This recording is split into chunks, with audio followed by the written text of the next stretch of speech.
Hello friends, my name is Gurpreet Kaur and welcome to my YouTube channel Learner Junction। आज की class में हम लोग muscle contraction के बारे में पढ़ेंगे डिटेल में। उसके अलावा हम लोग मसल टिश्यू की कुछ बेसिक प्रॉपर्टीज के बारे में भी पढ़ेंगे। मसल टिश्यू कैसा टिश्यू होता है, जैसा कि आप लोग जानते हैं हमारे ह्यूमन बॉडी में और एनिमल बॉडी में 4 तरह के टिश्यूज होते हैं: epithelial tissue, connective tissue, muscle tissue and nervous tissue. आज हम लोग मसल टिश्यू के बारे में थोड़ा सा देखेंगे। मेनली हम लोग का कंसंट्रेशन रहेगा मसल कॉन्ट्रैक्शन को स्टडी करना।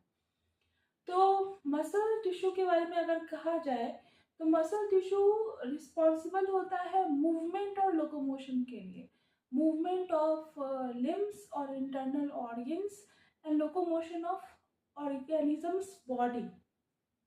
ओके, तो मूवमेंट और लोकोमोशन थोड़ा बहुत सिमिलर है लेकिन कुछ डिफरेंट है। तो लोकोमोशन जो है एक तरह का मूवमेंट होता है जिसमें एक ऑर्गेनिज्म एक प्लेस से दूसरे प्लेस तक मूव करता है, उस मूवमेंट को लोकोमोशन कहते हैं। ठीक है ना। और लिम्स और इंटरनल ऑर्गन्स की बात करें तो लिम्स हमारे होते हैं हैंड्स और फीट, हमारे लेग्स और हैंड्स को हम लोग लिम्स बोलते हैं। और इंटरनल ऑर्गन्स के मूवमेंट जैसे कि आप सुने होंगे कि जब हमारा डाइजेस्टिव सिस्टम एलिमेंट्री कैनाल के थ्रू जब फूड मूव करता है फ्रॉम अपवर्ड टू डाउनवर्ड, तो वो पेरिस्टल्सिस के थ्रू ही मूव करता है। जो हमारे एलिमेंट्री कैनाल के वॉल में एक प्रोसेस होता है मूवमेंट का जिसको पेरिस्टल्सिस कहते हैं, उसी के थ्रू हमारा फूड मूव करता है आगे की तरफ और उसका डाइजेशन प्रॉपरली होता है। तो पेरिस्टल्सिस भी एक तरह का मूवमेंट है जो कि मसल टिश्यू उसको परफॉर्म करता है। सर्कुलर और लॉन्गिट्यूडनल स्मूथ मसल्स उसको कोऑर्डिनेटेड वे में परफॉर्म करता है। तो ये तो रहा मसल टिश्यू किस चीज़ के लिए रिस्पॉन्सिबल है, वो रहा। अब मसल टिश्यू बना किसका होता है, तो मसल टिश्यू मसल फाइबर्स का बना होता है। Muscle tissue is composed of muscle fibres.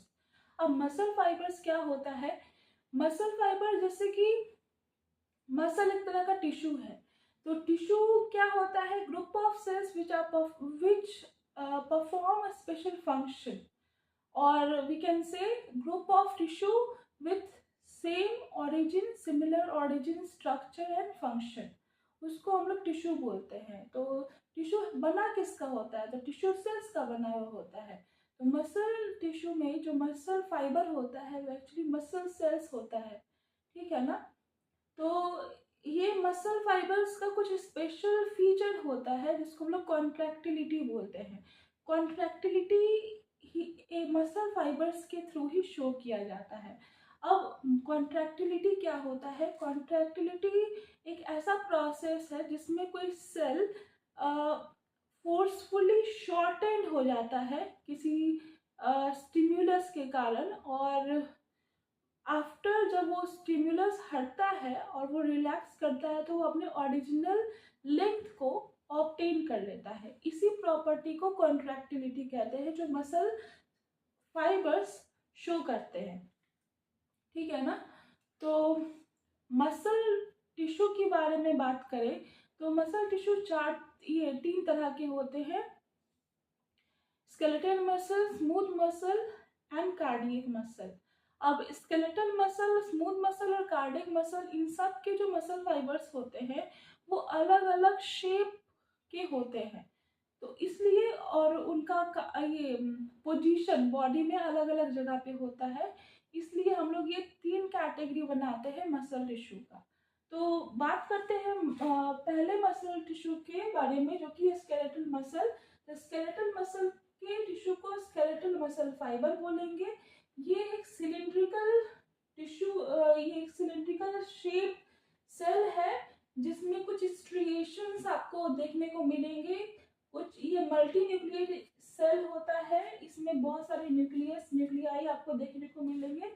Then आपका स्मूथ मसल फाइबर जो है वो स्पिंडल शेप्ड होता है, इसके इसका जो मिडिल पोर्शन होता है वो थोड़ा सा वाइड होता है और इसका एंड जो होता है वो टेपर्ड हो जाता है, या इसको आई शेप्ड भी हम लोग बोल सकते हैं। ठीक है ना। अब हम लोग बात करते हैं कार्डियक मसल फाइबर्स के बारे में। तो कार्डियक मसल फाइबर ब्रांच्ड होता है, मतलब ये एक कार्डियक मसल फाइबर है जो कि ब्रांचिंग शो कर रहा है। ये एक कार्डियक मसल फाइबर है, ये दूसरा कार्डियक मसल फाइबर है। दोनों के बीच में एक डिस्क प्रेजेंट होता है जिसको हम लोग इंटरकैलेटेड डिस्क बोलते हैं। ठीक है, यहाँ तक क्लियर। अब स्केलेटल मसल के बारे में बात करें तो स्केलेटल मसल जो होता है, स्केलेटल मसल फाइबर्स, इसके सेल्स को कहते हैं स्केलेटल मसल फाइबर्स। फाइबर्स क्यों बोलते हैं? क्योंकि इसका शेप जो होता है ना वो फाइबर्स की तरह होता है। फाइबर्स मतलब थ्रेड लाइक स्ट्रक्चर होता है, इसलिए हम लोग उसको फाइबर्स बोलते हैं। अब स्केलेटल क्यों बोलते हैं, स्केलेटल मसल क्यों बोलते हैं? क्योंकि ये जहाँ कहीं भी प्रेजेंट रहेगा ना तो ये हमेशा ही आपको किसी स्केलेटन, पार्ट ऑफ स्केलेटन से अटैच्ड मिलेगा टेंडन के थ्रू। ठीक है ना। तो लेकिन इसका कुछ एक्सेप्शन भी है। ईसोफेगस और एनस में ये स्केलेटल मसल किसी भी पार्ट ऑफ स्केलेटन से अटैच्ड नहीं होता है। स्केलेटन कहने का मतलब बोन्स, कार्टिलेज, ये सब, तो इसलिए इसको स्केलेटल मसल फाइबर्स बोलते हैं। ये जो स्केलेटल मसल फाइबर्स है ये वॉलंटरी होता है।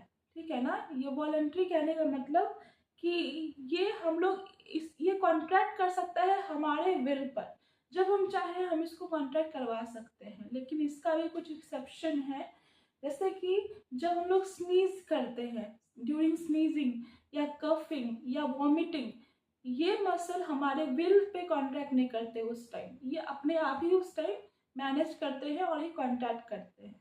ठीक है ना।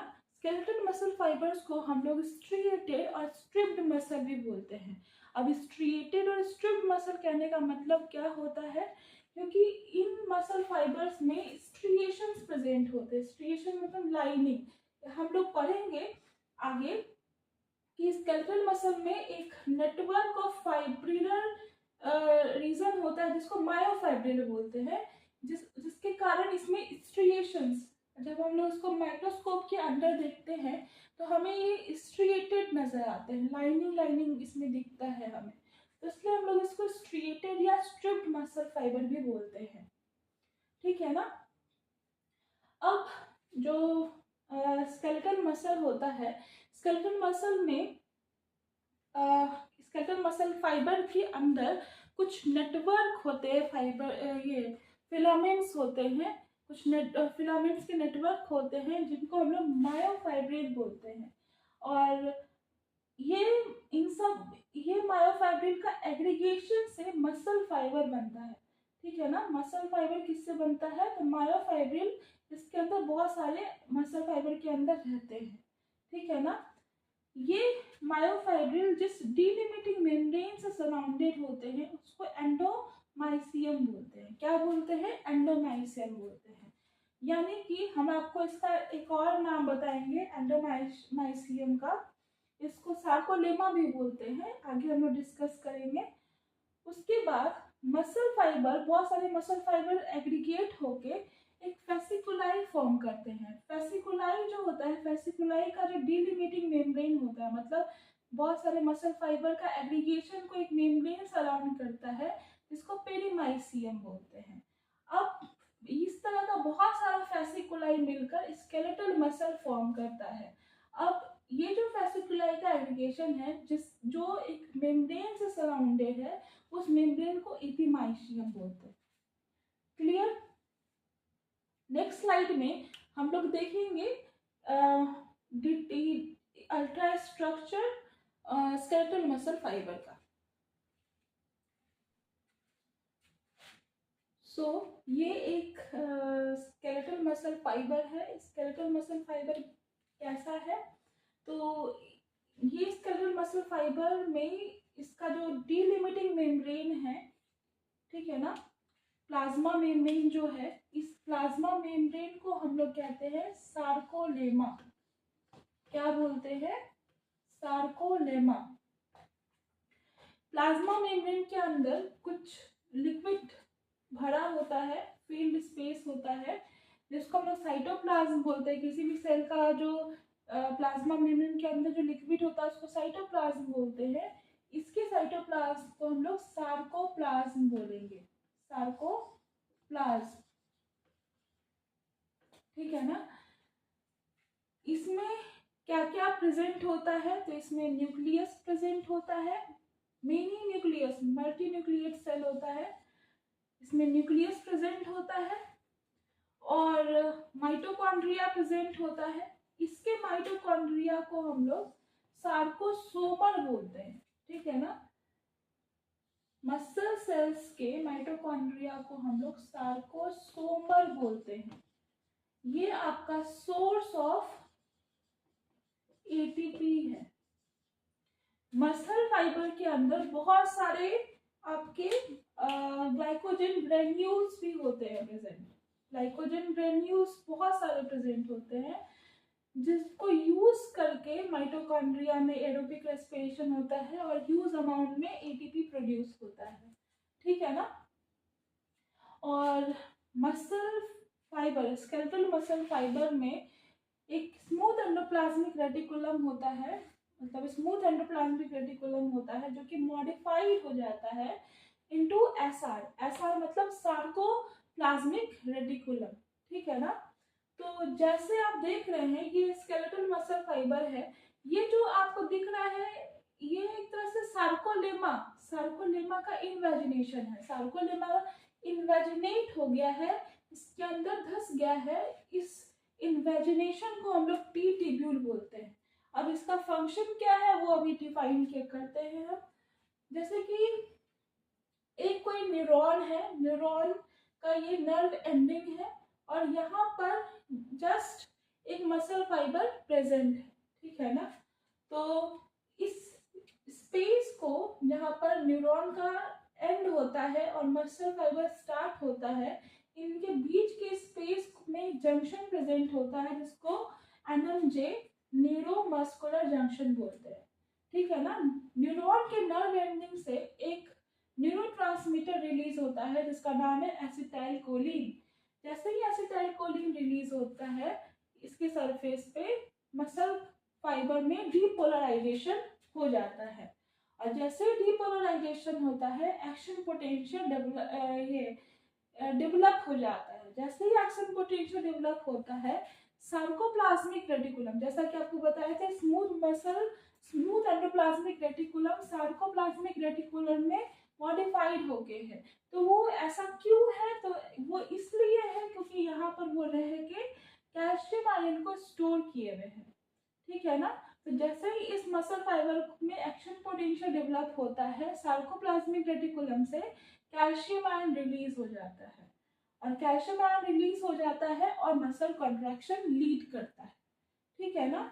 तो ये जो टी ट्यूब्यूल आपको दिख रहा है, इन्वेजिनेशन ऑफ सार्कोलेमा या plasma membrane of skeletal muscle fibre, इस टी ट्यूब्यूल के कारण जो एक्शन पोटेंशियल डेवलप हुआ है वो बहुत तेजी से स्प्रेड करता है।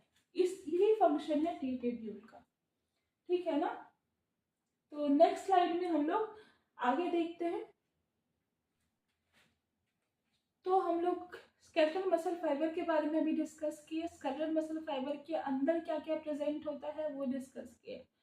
तो क्या होता है ना कि स्केलेटल मसल फाइबर में एक फिलामेंट्स का नेटवर्क होता है, ठीक है ना, जिसको मायोफाइब्रिल बोलते हैं, ठीक है ना। फिलामेंट्स का नेटवर्क होता है जिसको मायोफाइब्रिल बोलते हैं। अब इस मायोफाइब्रिल में दो मेन तरह के फिलामेंट्स होते हैं, actin filament and myosin filament, ठीक है ना। तो एक स्केलेटल मसल फाइबर के अंदर मायोफाइब्रिल जो प्रेजेंट होता है उसमें टोटल 3000 एक्टिन फिलामेंट होते हैं और टोटल 1500 मायोसिन फिलामेंट होते हैं। तो ये एक्टिन और मायोसिन फिलामेंट के एक खास तरह के अरेंजमेंट से मायोफाइब्रिल फॉर्म होता है और इसमें जो एक्टिन फिलामेंट है, ये जो ब्लैक कलर से जो आपको फिलामेंट दिखाया गया है वो एक्टिन फिलामेंट है, ये थिन फिलामेंट होते हैं। और ये जो रेड कलर से आपको जो फिलामेंट नजर आ रहा है ये मायोसिन फिलामेंट है। ये मायोसिन फिलामेंट थिक फिलामेंट में आते हैं। एक्टिन फिलामेंट एक साइड स्ट्रक्चर, एक साइड डिस्क से अटैच्ड होता है। उस साइड डिस्क को हम लोग क्या बोलते हैं, जेड डिस्क बोलते हैं, जो कि मैंने यहाँ पर ग्रीन से आपको रिप्रेजेंट किया है। अब दो सक्सेसिव जेड डिस्क के बीच का जो स्पेस होता है उसको सार्कोमियर बोलते हैं। अब ये सार्कोमियर क्या है, सार्कोमियर एक कॉन्ट्रैक्टाइल यूनिट है किसी भी स्केलेटल मसल फाइबर के अंदर। यही एक कॉन्ट्रैक्टाइल यूनिट होता है सार्कोमियर। और सार्कोमियर एक्चुअली किसका पार्ट है, तो मायोफाइब्रिल का पार्ट है, ठीक है ना। अब ये जो आपका ये जो भी अरेंजमेंट है एक्टिन फिलामेंट और मायोसिन फिलामेंट का, जैसे वहां पर एक्शन पोटेंशियल डेवलप हुआ और ये सार्कोप्लाज्मिक रेटिकुलम से कैल्शियम आयन रिलीज हुआ और मसल कॉन्ट्रैक्शन लीड किया, तो जैसे ये जेड डिस्क है, जेड डिस्क क्या होता है, फोर्सफुली शॉर्टेन हो जाता है।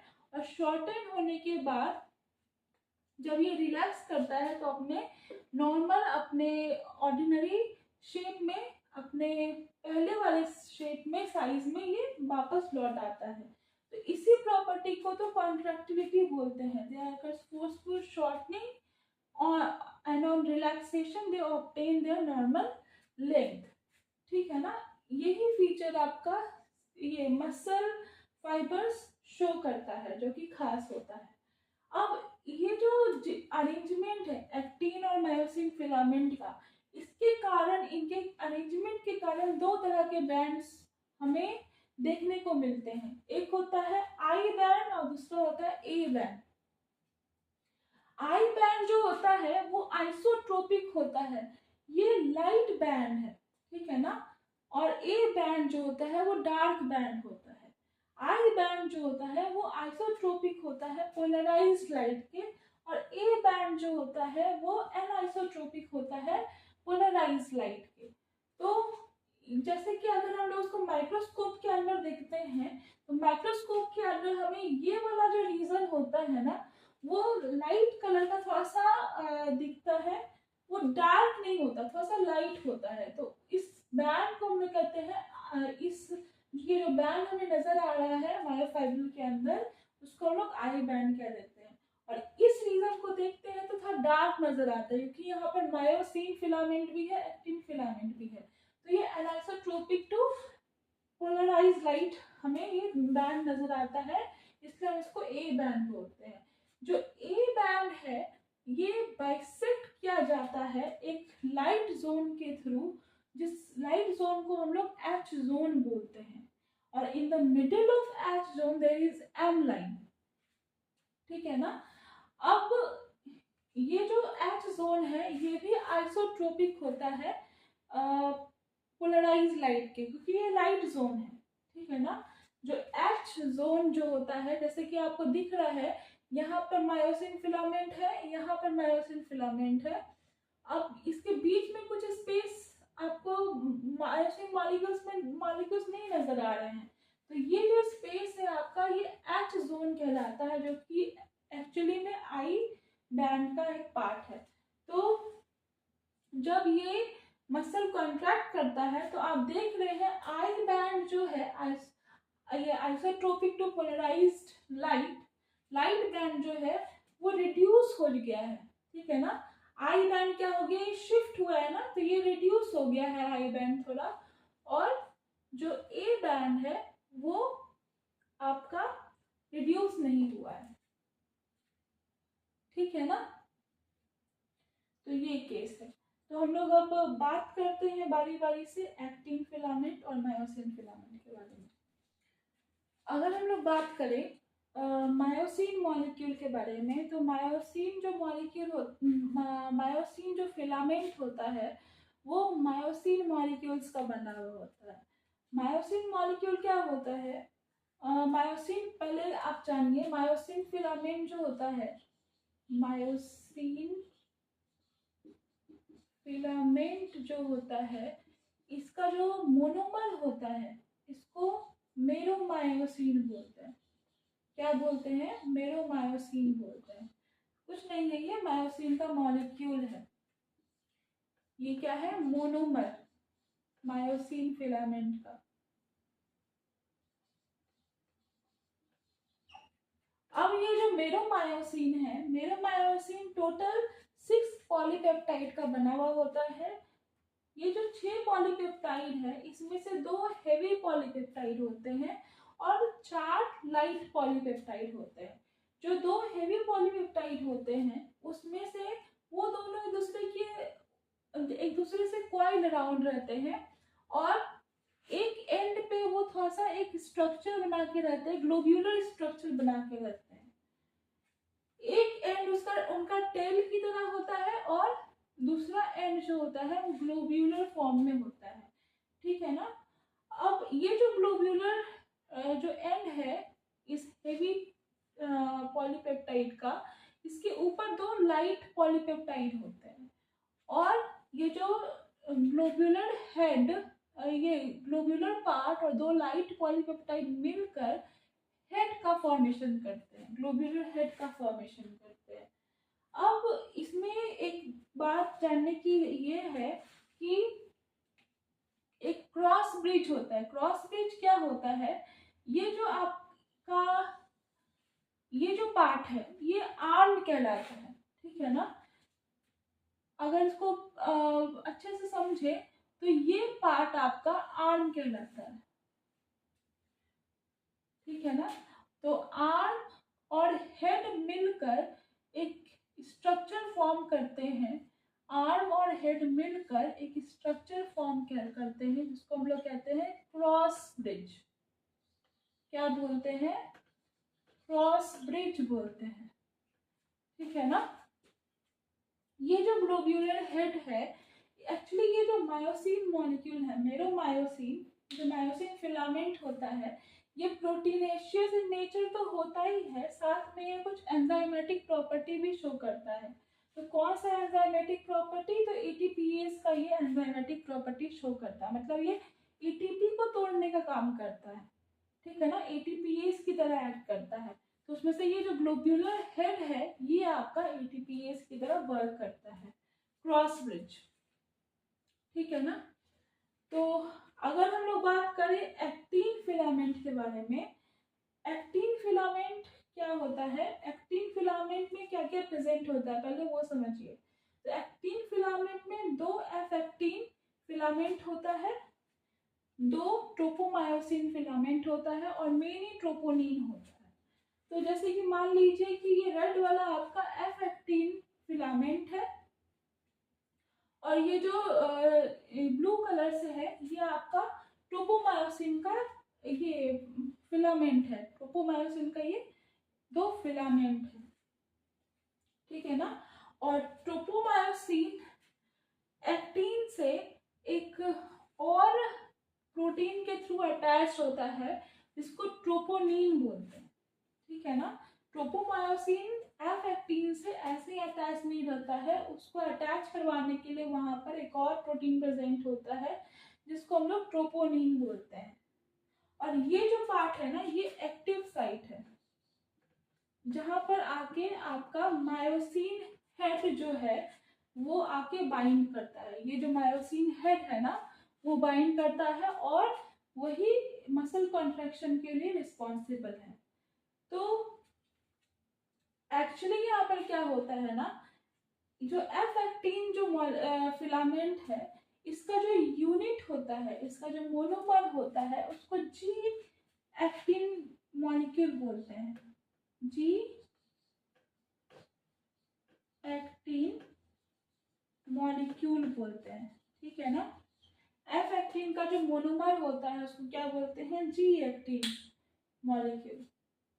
तो एक्चुअली ये इस तरह से सीधा सीधा नहीं रहता है एफ एक्टिन मॉलिक्यूल, ये कॉइल अराउंड रहता है एक दूसरे के। जैसे ये मान लीजिए ये एक एफ एक्टिन है तो दूसरा एफ एक्टिन कुछ इस तरह से रहेगा। ये एक दूसरे से क्वाइल अराउंड रहते हैं, एक स्पाइरल अरेंजमेंट में प्रेजेंट रहते हैं। तो मान लीजिए कि जैसे कि एक सर्कल है, तो सर्कल को अगर हम लोग थोड़ा सा यहाँ से ब्रेक किए और थोड़ा सा उसको घुमा दिए इस तरह से, ठीक है ना, इस तरह से घुमा दिए, तो ये फिर दूसरा सर्कल इसी तरह का लेके उसको भी इस तरह से घुमा दिए, तो इस तरह से जो मॉलिक्यूल बन रहा है ये स्पाइरल मॉलिक्यूल बन रहा है। तो एक जो टर्न होता है ना, इस एक टर्न में F-एक्टिन के इस एक टर्न में टोटल 13 G-एक्टिन मॉलिक्यूल होते हैं, ठीक है ना। टोटल कितने G-एक्टिन मॉलिक्यूल होते हैं? तो टोटल 13 G-एक्टिन मॉलिक्यूल होते हैं। और जो ट्रोपोमायोसिन है, ट्रोपोमायोसिन भी इस तरह से ही अटैच्ड होता है इससे। ट्रोपोमायोसिन क्या होता है? ट्रोपोमायोसिन भी ये जो F-एक्टिन मॉलिक्यूल का जो ग्रूव है, ये इस पार्ट को हम लोग ग्रूव बोलते हैं, ग्रूव। तो ये जो आपका ट्रोपोमायोसिन है, ये F-एक्टिन मॉलिक्यूल के ग्रूव में प्रेजेंट होता है, इस तरह से ग्रूव्स में इस तरह से वो प्रेजेंट रहता है। और इसको उससे अटैच करवाने का काम कौन करता है? तो ट्रोपोनिन करता है। तो मान लीजिए कि ये F-एक्टिन और ट्रोपोमायोसिन है, और यहाँ पर आपका क्या है? ट्रोपोनिन है। यहाँ पर जो इसको अटैच करवाने का काम कर रहा है वो क्या है? ट्रोपोनिन। तो इस तरह से ट्रोपोनिन यहाँ पर प्रेजेंट होता है। तो ट्रोपोनिन के बारे में हम समझते हैं। तो ट्रोपोनिन एक्चुअली एक प्रोटीन है जिसका 3 सब यूनिट होता है, troponin I, troponin T and troponin C। अब इन तीनों सब यूनिट का अलग अलग एफिनिटी होता है, मतलब अलग अलग मॉलिक्यूल से ये अटैच करने का टेंडेंसी रखता है। तो ट्रोपोनिन I जो है ये एक्टिन फिलामेंट से अटैच करने का काम करता है अपने आप को, ठीक है ना। जैसे कि अभी हम लोग डिस्कस किए कि ट्रोपोनिन क्या कर रहा है? F-एक्टिन मॉलिक्यूल को, F-एक्टिन फिलामेंट को ट्रोपोमायोसिन से अटैच कर रहा है। तो F-एक्टिन क्या है? एक्टिन फिलामेंट का ही पार्ट है ना। तो उसके जो ट्रोपोनिन I है ना, वो एक्टिन फिलामेंट से बाइंड करने का एफिनिटी रखता है। ट्रोपोनिन T जो है ये ट्रोपोमायोसिन से बाइंड करने का टेंडेंसी रखता है, और ट्रोपोनिन C जो है ये कैल्शियम आयन से बाइंड करने का एफिनिटी रखता है, ठीक है ना। तो इस तरह से इसका मॉलिक्यूलर अरेंजमेंट है, हम लोग देख लिए। अब ये जो आपका एक्टिव साइट है, ये जो आपका एक्टिव साइट है, एक्टिव साइट पे ही आपका मायोसिन हेड आके बाइंड करेगा।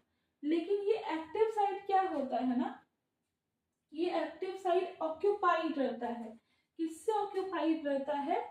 तो आपका ये ट्रोपोमायोसिन और ट्रोपोनिन कॉम्प्लेक्स, एक ट्रोपोमायोसिन और ट्रोपोनिन एक दूसरे से अटैच होकर एक कॉम्प्लेक्स बनाता है जिसको ट्रोपोमायोसिन ट्रोपोनिन कॉम्प्लेक्स बोलते हैं।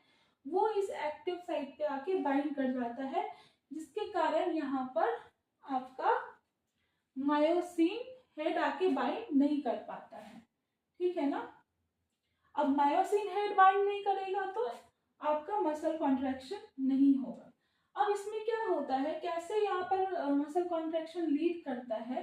जैसे कि जो ट्रोपोनिन है, ट्रोपोनिन सी के पास किससे बाइंड करने का टेंडेंसी है? तो कैल्शियम आयन से बाइंड करने का टेंडेंसी है। तो जैसे ही एक्शन पोटेंशियल डेवलप हुआ और सार्कोप्लाज्मिक रेटिकुलम से कैल्शियम आयन रिलीज हुआ, तो कैल्शियम आयन जाके किससे बाइंड करेगा? ट्रोपोनिन ये कैल्शियम आयन जाके किससे बाइंड करेगा? ट्रोपोनिन C से। पहले क्या होता है ना कि जैसे कि ये जो हेड है आपका मायोसिन, जो हेड है ये एटीपीएज प्रॉपर्टी रखता है। इसका प्रॉपर्टी क्या होता है? ये एज अ एटीपीएज वर्क करता है। तो एटीपीएज का काम क्या होता है? एटीपी को ये तोड़ देता है एडीपी में और इनऑर्गेनिक फॉस्फेट में। तो जैसे कि आपका इसमें मसल फाइबर में, स्केलेटल मसल फाइबर में आपका माइटोकॉन्ड्रिया है और ग्लाइकोजन ग्रेन्यूल्स है, तो उससे क्या हो रहा है, एरोबिक रेस्पिरेशन हो रहा है और एटीपी ह्यूज अमाउंट में प्रोड्यूस हो रहा है।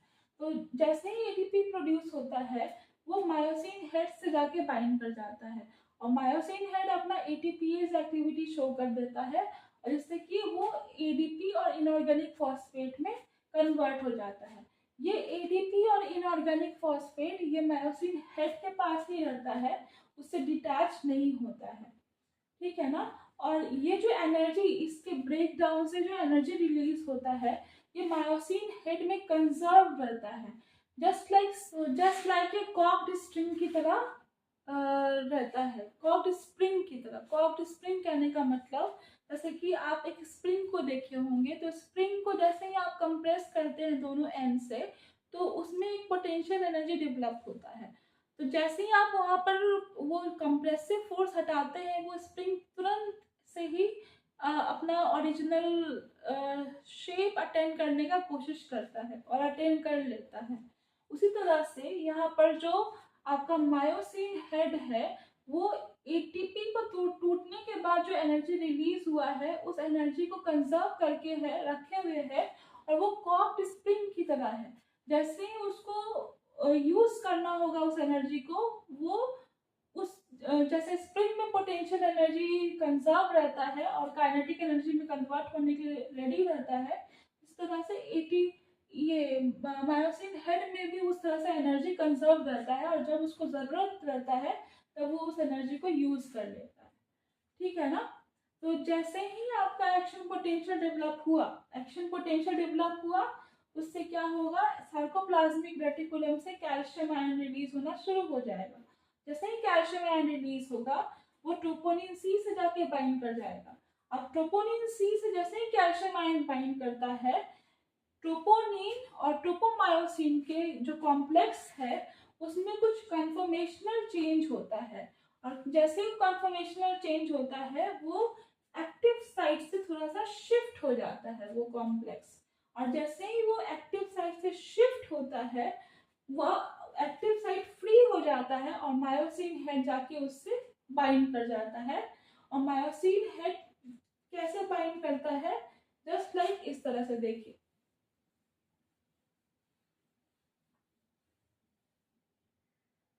जैसे यहाँ पर आपका एक्टिन फिलामेंट है,